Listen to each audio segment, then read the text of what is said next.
Χαίρετε κυρίες και κύριοι. Διαδοχικές συναντήσεις έχουν σήμερα οι επικεφαλής της Τρόικα με τις ηγεσίες του Υπουργείου Οικονομικών, Ανάπτυξης και Εργασίας. Οι απολύσεις από το δημόσιο τομέα, η πορεία του προϋπολογισμού, τα μέτρα για την πάταξη της φοροδιαφυγής και οι αποκρατικοποιήσεις θα βρεθούν στο τραπέζι του διαλόγου του Υπουργού Οικονομικών Γιάννη Στουρνάρα με την Τρόικα, ενώ αύριο οι ξένοι ελεγκτές θα γίνουν δεκτοί από τον Πρωθυπουργό Αντώνη Σαμαρά.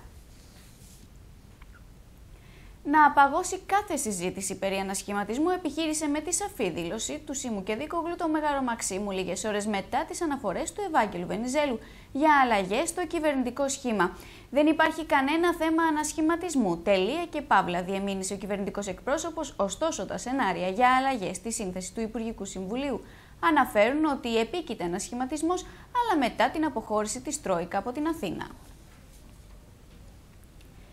Την πόρτα εξόδου από το δημόσιο καλείται να δείξει άμεσα η κυβέρνηση σε 7.000 επίορκους υπαλλήλους σύμφωνα με τις επιταγές των Βρυξελών, που σε διαφορετική περίπτωση επισύουν την απειλή οριζόντιων απολύσεων και το πάγωμα της εκταμείευσης της επόμενης δόσης ύψους 2,8 δις ευρώ. Μετά την επίσημη παρουσίαση του σχεδίου Αθηνά για τις συγχωνεύσεις τμήματων ΑΕΗ και ΤΕΗ, το νομοσχέδιο εισάγεται σήμερα Τετάρτη για συζήτηση στην Επιτροπή Μορφωτικών Υποθέσεων της Βουλής. Την ίδια ώρα, φοιτητές έχουν προγραμματίσει συλλαλητήριο διαμαρτυρίας στα Προπήλαια. Κλειστός από τις 4 το απόγευμα, με εντολή της αστυνομίας, ο σταθμός Μέγαρο Μουσικής του Μετρό. Η κρίση έχει οδηγήσει τους Έλληνες στην υιοθέτηση ενός νέου καταναλωτικού μοντέλου, με τους μισθούς και τις συντάξεις να έχουν περικοπεί σημαντικά, αλλά και τις τιμές να παραμένουν στα ύψη. Οι καταναλωτές αναζητούν τη φθηνότερη λύση. Η πιο συνηθισμένη επιλογή πλέον είναι η αγορά προϊόντων ιδιωτικής ετικέτας.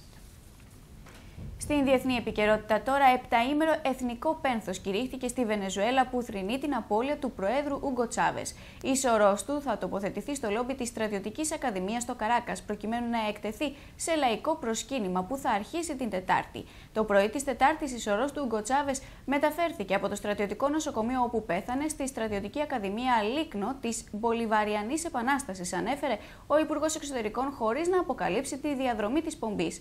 Η δημόσια κηδεία, παρουσία πολλών αρχηγών κρατών και κυβερνήσεων, έχει προγραμματιστεί να γίνει την Παρασκευή, όπως ανακοίνωσε ο Ελίας Χούα. Αυτές, κυρίες και κύριοι, ήταν οι σημαντικότερες εξελίξεις μέχρι αυτή τη στιγμή. Από όλους εμάς να έχετε ένα όμορφο υπόλοιπο ημέρας. Γεια σας.